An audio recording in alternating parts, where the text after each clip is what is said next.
Welcome to the Rim Break Rodeo. We hope this video helps. You start by opening Google Pay and locating the failed or incorrect recharge. Tap Payments or Activity and find the specific transaction.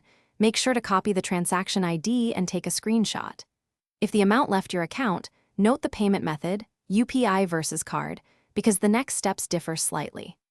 Once done, prepare the receipt screenshot and merchant name.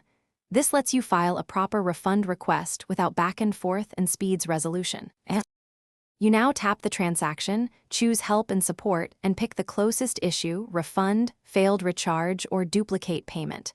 Fill the form clearly, paste the transaction ID, add the screenshot, and explain what went wrong. If a merchant is shown, message them through the provided link. Merchants often refund faster.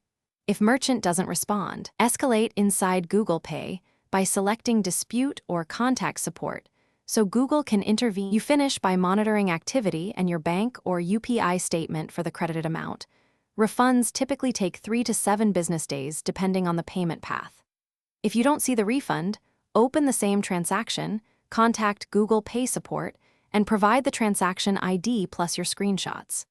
If support can't resolve it, contact your bank with the same details.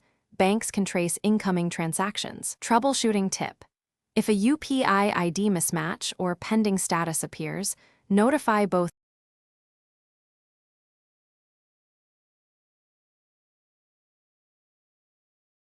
Thanks for watching. Consider subscribing if we helped you.